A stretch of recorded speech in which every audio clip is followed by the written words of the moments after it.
পাকিস্তানকে তাদেরকে ক্ষমা চেতে হবে, সাধারণ ক্ষমা চেতে হবে ৭১-এ যে তারা নৃশংসনীয় ম্যাসাকার করেছে। তো এটা কি আমাদের জন্য একটা গ্রিন সিগন্যাল না?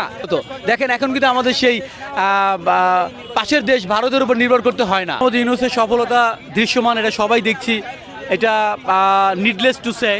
আমি বলবো দেখেন বাংলাদেশকে এখন বহির্বিশ্বে যেভাবে উনি রিপ্রেজেন্ট করেছে, গত 53 বছরে বাংলাদেশে কেউ এভাবে রিপ্রেজেন্ট করেনি। আপনি দেখেন কিছুদিন আগে একটা সামিট হয়ে গেল বাংলাদেশকে যেভাবে বহির্বিশ্ব যেভাবে দেখেছে এবং ইনভেস্টররা যেভাবে বাংলাদেশে আসতেছে, গত 53 বছরে এভাবে কিন্তু কেউ আসেনি। দেখেন তো তারপরে দেখেন রোহিঙ্গা ইস্যু নিয়ে আমরা গত 15 বছরে বা 17 বছরে আমরা কোনো টু শব্দ দেখিনি। তো আমরা কিন্তু এখন রোহিঙ্গা ইস্যু সলিউশনের ব্যাপারে একটা গ্রিন সিগন্যাল পাচ্ছি ডক্টর মোহাম্মদ ইউনূসের হাত ধরে। এটা কিন্তু it is going to be something very special, এটা বাংলাদেশের জন্য এবং পৃথিবীর জন্য।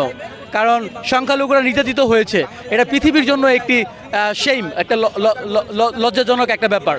তো ডক্টর মোহাম্মদ ইউনূস কিন্তু এই যে আপনি দেখেন চায়নার সাথে আমাদের যে একটা সম্পর্ক, এই সম্পর্কটা কিন্তু গত আমলে আমরা দেখিনি।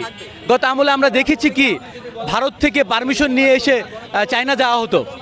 তো ভারত থেকে পারমিশন নিয়ে এসে আমাদের ইন্টারনাল ইস্যু সলভ করা হতো। দেখেন এখন কিন্তু আমাদের সেই পাশের দেশ ভারতের উপর নির্ভর করতে হয় না, আমরা কিন্তু স্বনির্ভর হচ্ছি। সো এটা কি ডক্টর মোহাম্মদ ইউনূসের গ্রিন সিগন্যাল না? আপনি দেখেন ডক্টর মোহাম্মদ ইউনূস পাকিস্তান থেকে আমাদের সম্পদ আনার জন্য উনি চেষ্টা করতেছে। আপনি দেখেন আমরা দাবি জানিয়েছি পাকিস্তানকে তাদেরকে ক্ষমা চেতে হবে, সাধারণ ক্ষমা চেতে হবে ৭১-এ যে তারা নৃশংসনীয় ম্যাসাকার করেছে। তো এটা কি আমাদের জন্য একটা গ্রিন সিগন্যাল না? তো হ্যাঁ, এটা সত্য যে বাংলাদেশে অনেক সমস্যা হয়েছে। বাংলাদেশ গত 15 বছরে একটি ধ্বংসস্তূপের মধ্যে ছিল। এটা এরকম না যে রাতারাতি সমাধান হয়ে যাবে। আমাদের লোকাল গভর্নমেন্ট এখনও শক্তিশালী না, আমাদের আইনশৃঙ্খলা বাহিনী এখনও শক্তিশালী না। হ্যাঁ, তার মানে এই নয় যে এটা শক্তিশালী হবে না। ডক্টর মোহাম্মদ ইউনূস উনি কাজ করছেন আস্তে আস্তে। আমরা মনে করি এটার ফল আমরা পাবো, but it may take time. আমরা ডক্টর মোহাম্মদ ইউনূসকে ওনার হাত শক্তিশালী করার জন্য ওনার পাশে থাকি, ওনাকে আমরা সময় দেই, ওনাকে আমরা সুযোগ দেই, আমরা অস্থির না হয়ে যাই। হ্যাঁ, উনি তো বলেছেন যে আপনারা আমার সমালোচনা করবেন। হ্যাঁ, ওনার সমালোচনা আমরা করব, উনি সমালোচনার ঊর্ধ্বে নয়। তার মানে এই নয় যে ওনাকে আমরা এখনই বলবো আপনি চলে যান।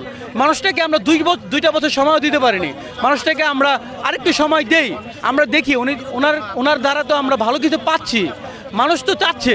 দেখেন আমাদের দ্রব্যমূল্যের তেলের দাম বেড়েছে, হ্যাঁ আমরা সমালোচনা করব। তার মানে এই নয় যে আমরা ওনাকে বলবো আপনি চলে যান, একটা নির্বাচন দিয়ে চলে যান। একটা নির্বাচনই কিন্তু এই 24-এর গণঅভ্যুত্থানের আকাঙ্ক্ষা হতে পারে না। ধন্যবাদ। আমি মনে করি এবং বিশ্বাস করি বাংলাদেশের জনগণ, বাংলাদেশের সাধারণ জনগণ ডক্টর মোহাম্মদ ইউনূসকে চাচ্ছে। এবং এটাও আপনারা শুনে আনন্দিত হবেন যে অনেক রাজনৈতিক দলের অনেক কর্মীরাও ডক্টর মোহাম্মদ ইউনূসকে চাচ্ছে। তারা মুখ ফুটে বলতে পারছে না, কারণ তাদের একটা চেন অফ কমান্ড আছে। আপনি খোঁজ নিয়ে দেখবেন, অনেক রাজনৈতিক দলের কর্মীদের সাথে কথা বলে দেখবেন পার্সোনালি, যে ওনারাও চাচ্ছে ডক্টর মোহাম্মদ ইউনূস আরও কিছুদিন বাংলাদেশে থাকুক। কোনো রাজনৈতিক দল ডক্টর মোহাম্মদ ইউনূসকে কিন্তু 18 কোটি মানুষ বসাইছে, মানে উনি কখন উঠবেন 18 কোটি মানুষ কিন্তু সিদ্ধান্ত নেবেন। তো বিষয়টা এরকম যে ডক্টর মোহাম্মদ ইউনূস যদি চান যে ডিসেম্বরের মধ্যে উনি চলে যাবেন, এখন 18 কোটি মানুষ যদি ওনাকে চান যে না আপনি আরও থাকবেন, তা আমার মনে হয় না ডক্টর মোহাম্মদ ইউনূস 18 কোটি মানুষের কথার বাইরে যাবেন। হ্যাঁ, এটা একটা পলিটিক্যাল স্টেটমেন্ট হতে পারে যে জুন অথবা ডিসেম্বরের মধ্যে নির্বাচন হবে।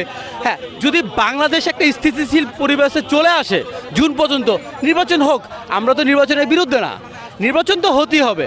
তবে হ্যাঁ, এখন যে একটা অবস্থা যে লোকাল যে গভর্নমেন্ট বাংলাদেশের আইনশৃঙ্খলা বাহিনী এখনও ফাংশনাল না, এমন একটা পরিস্থিতিতে কিভাবে একটা জাতীয় পর্যায়ে নির্বাচন হয়, এটা তো মানুষ তো একটা সুস্থ মস্তিষ্কের মানুষ তো এটা কখনোই বিশ্বাস করবে না।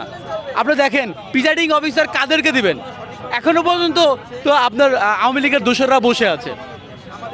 এখন পর্যন্ত ভোটার হালনাগাদ তো সম্পূর্ণ হয় নাই ভাই। আমি কিভাবে বলবো যে নির্বাচনটা আগামী 6 মাস উইদিন ভেরি শর্ট টাইম হবে? তো রাজনৈতিক দল যারা আছে ওনারা তো নির্বাচনমুখী, ওনারা বলবেনই, ওনারা ওনাদের পলিটিক্যাল স্টেটমেন্ট দিবে।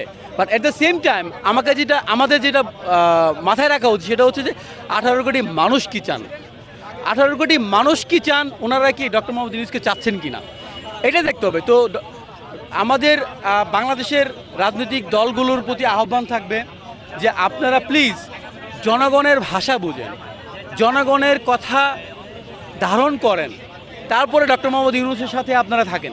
হ্যাঁ, আমি এতে আনন্দিত যে অনেক রাজনৈতিক দলের নেতারা ডক্টর মোহাম্মদ ইউনূসকে ভালোবাসেন, তার সাথে কথা বলছেন এবং সমালোচনা করছেন। সমালোচনা একটা ভালো ব্যাপার, যে ডক্টর মোহাম্মদ ইউনূস তো নিজেই বলেছেন যে আপনারা মন খুলে প্রাণ খুলে আমার সমালোচনা করুন।